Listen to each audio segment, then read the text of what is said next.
A Child's Christmas in Wales by Dylan Thomas. One Christmas was so much like the other, in those other years around the sea-town corner now, out of all sound except the distant speaking of the voices I sometimes hear a moment before sleep, that I can never remember whether it snowed for 6 days and 6 nights when I was 12, or whether it snowed for 12 days and 12 nights when I was 6.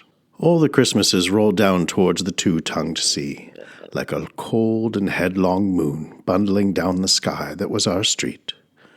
And they stop at the rim of the ice-edged fish-freezing waves, and I plunge my hands into the snow and bring out whatever I can find. It goes in my hand into that wool-white, bell-tongued ball of holidays resting in the rim of the carol-singing sea, and out come Miss Prothero and the fireman. It was on the afternoon of the day of Christmas Eve, and I was in Miss Prothero's garden waiting for the cats with her son Jim. It was snowing. It was always snowing at Christmas. December in my memory is white as Lapland, although there were no reindeers. But there were cats. Patient, cold, and callous, our hands wrapped in socks, we waited to snowball the cats. Sleek and long as jaguars and horrible whiskered, spitting and snarling, they would slide and sidle over to the white back garden walls, and the lynx-eyed hunters, Jim and I, fur-capped and moccasined trappers from Hudson Bay off Mumbles Road, would hurl our deadly snowballs at their green of their eyes. The wise cats never appeared. We were so still, Eskimo-footed Arctic marksmen in the muffling silence of the eternal snows. Eternal, ever since Wednesday, that we never heard Miss Prothero's first cry from her igloo at the bottom of the garden. Or, if we heard it at all, it was, to us, like the far-off challenge of our enemy and prey, the neighbor's polar cat. But soon the voice grew louder. "Fire!" cried Miss Prothero, and she beat the dinner gong, and we ran down to the garden with the snowballs in our arms toward the house, and smoke, indeed, was pouring out of the dining room, and the gong was bombilating, and Miss Prothero was announcing ruin like a town crier in Pompeii. This was better than all the cats in Wales standing on the wall in a row. We bounded into the house laden with snowballs and stopped at the open door of the smoke-filled room. Something was burning, all right. Perhaps it was Mr. Prothero, who always slept there on midday dinner with a newspaper over his face. But he was standing in the middle of the room saying, "A fine Christmas," and smacking at the smoke with a slipper. "Call the fire brigade," cried Miss Prothero, and she beat the gong. "They won't be here," said Mr. Prothero. "It's Christmas." There was no fire to be seen, only clouds of smoke, and Mr. Prothero was standing in the middle of them, waving his slipper as though he were conducting. "Do something," he said, and we threw all of our snowballs into the smoke. I think we missed Mr. Prothero and ran out of the house to the telephone box. "Let's call the police as well," said Jim, "and the ambulance, and Ernie Jenkins. He likes fires."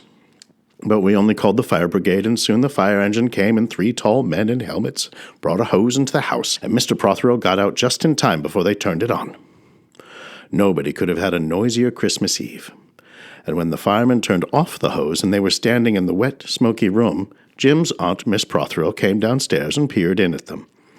Jim and I waited very quietly to hear what she would say to them. She said the right thing, always.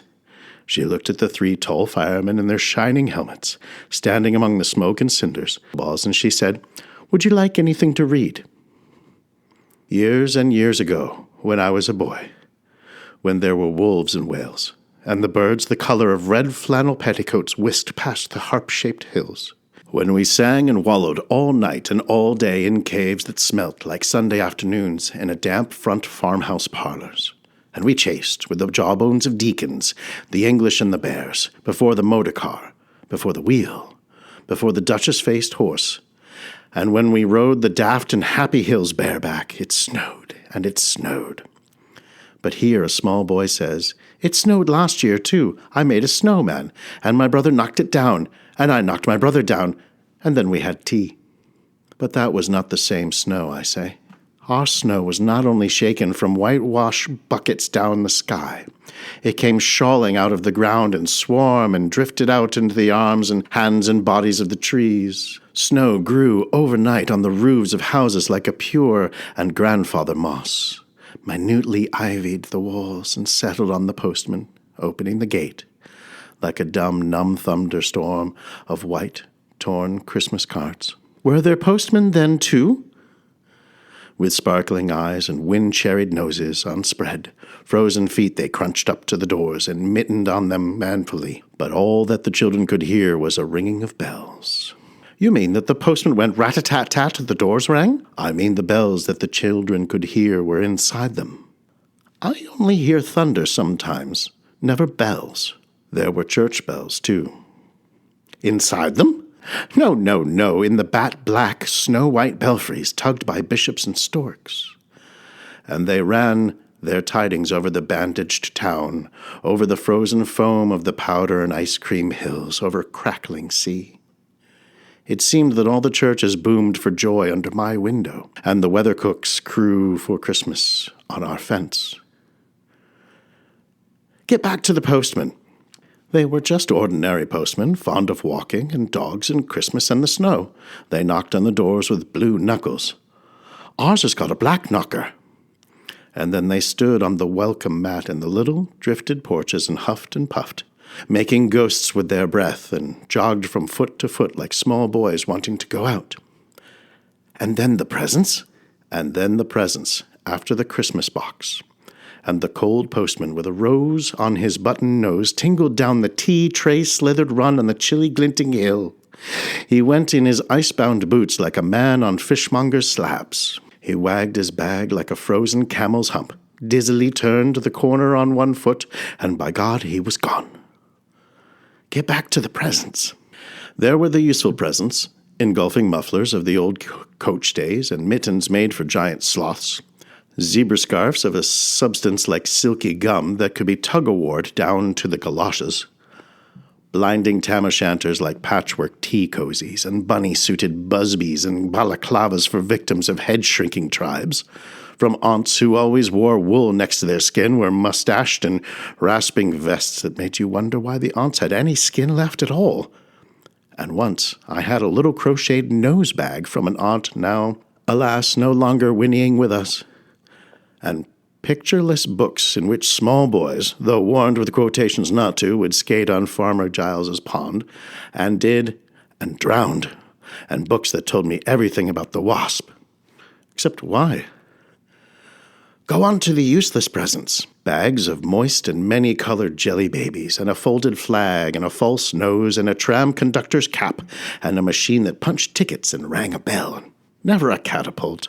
Once, by mistake that no one could explain, a little hatchet, and a celluloid duck that made, when you pressed it, a most unduck-like sound, a mewing moo that an ambitious cat might make to who wished to be a cow, and a painting book on which I could make the grass, the trees, the sea, and the animals any color I please. And still the dazzling sky-blue sheep are grazing in the red field under the rainbow-billed and pea-green birds. Hard-boileds, toffee, fudge, and all sorts, crunches, cracknel, humbugs, glaciers, marzipan, and butterwelsh for all the Welsh. And troops of bright tin soldiers who, if they could not fight, could always run, and snakes and families and happy ladders, and easy hobby games for little engineers complete with instructions. Oh, easy for the Leonardo!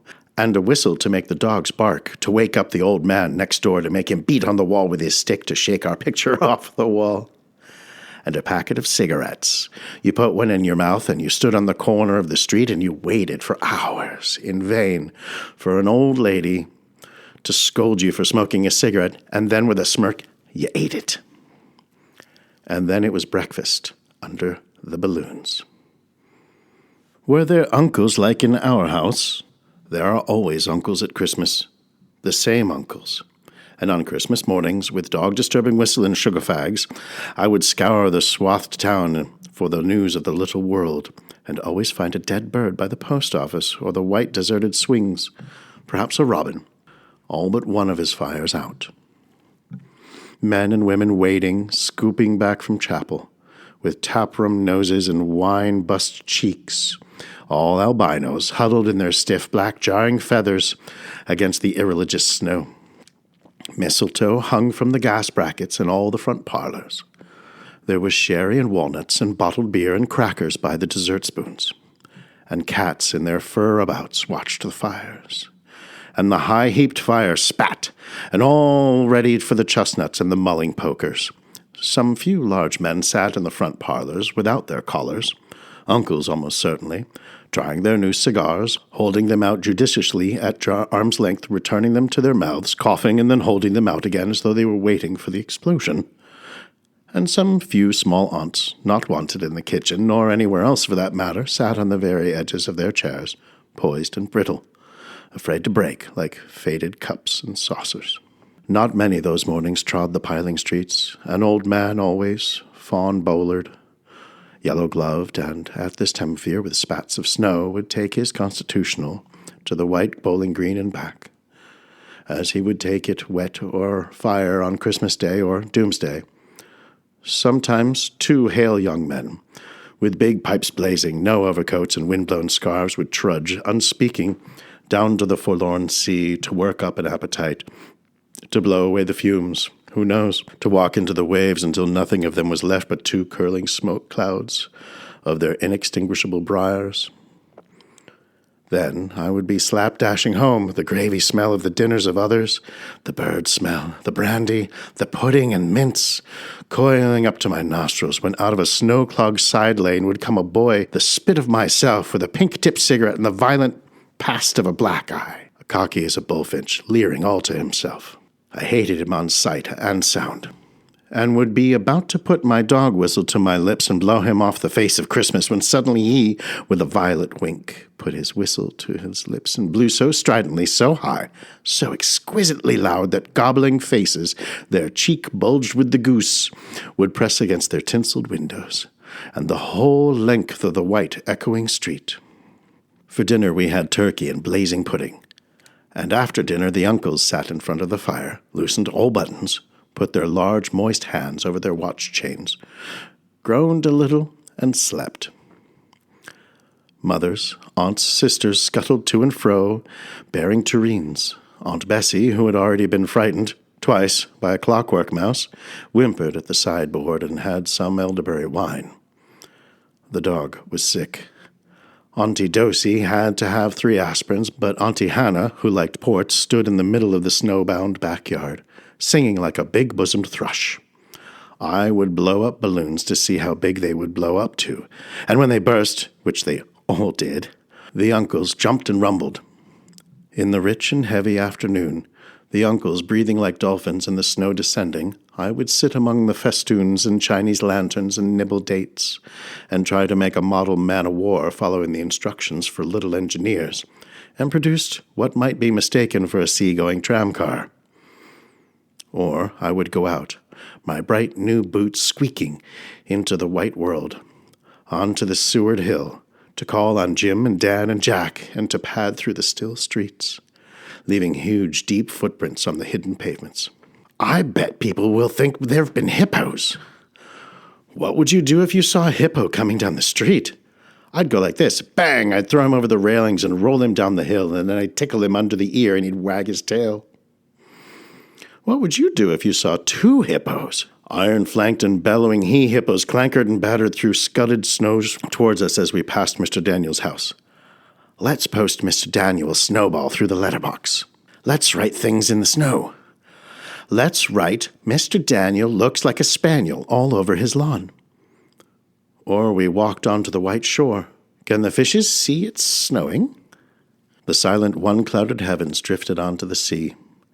Now we were snow-blind travelers lost on the North Hills, and vast dewlapped dogs with flasks around their necks ambled and shambled up to us, baying Excelsior. We returned home through the poor streets, where only a few children fumbled with bare red fingers in the wheel-rutted snow and cat-called after us, their voices fading as we trudged uphill into the cries of the dock-birds and the hooting of ships out in the whirling bay. And then, at tea, the recovered uncles would be jolly, and the ice cake loomed in the center of the table like a marble grave. Auntie Hannah laced her tea with rum, because it was only once a year. Bring out the tall tales now that we should be told by the fire as the gaslight bubbled like a diver. Ghosts hooed like owls in the long nights when I dared not look over my shoulder, Animals lurked in the cubbyhole under the stairs where the gas meter ticked. And I remember that we went singing carols once, when there wasn't the shaving of the moon to light the flying streets. At the end of a long road was a drive that led to a large house, and we stumbled up the darkness on the drive that night, each one of us afraid, each one holding a stone in his hand in case, and all of us too brave to say a word. The wind through the trees made noises as of old and unpleasant, and maybe web-footed men wheezing in caves. We reached the black bulk of the house. "What shall we give him? Hark the herald?" "No," Jack said. "Good King Wenceslas. I'll count. 3. 1, 2, 3. And we began to sing. Our voices high and seemingly distant in the snow fell to darkness around the house that was occupied by nobody we knew. We stood close together near the dark door. "Good King Wenceslas looked out on the feast of Stephen." And then a small, dry voice, like the voice of someone who has not spoken for a long time, joined our singing, a small, dry, eggshell voice from the other side of the door, a small, dry voice through the keyhole. And when we stopped running, we were outside our house. The front room was lovely. Balloons floated under the hot water bottle gulping gas. Everything was good again and shone over the town. "Perhaps it was a ghost," Jim said. "Perhaps it was trolls," Dan said, who was always reading. "Let's go in and see if there's any jelly left," Jack said. And we did that. Always on Christmas night there was music. An uncle played the fiddle. A cousin sang Cherry Ripe, and another uncle sang Drake's Drum. It was very warm in the little house. Auntie Hannah, who had got onto the parsnip wine, sang a song about bleeding hearts and death, and then another in which she said her heart was like a bird's nest, and then everybody laughed again, and then I went to bed. Looking through my bedroom window, out into the moonlight and the unending smoke-colored snow, I could see the lights in the windows of all the other houses on our hill, and hear the music rising up from them, up the long, steadily falling night. I turned the gas down. I got into bed. I said some words to the close and holy darkness, and then I slept.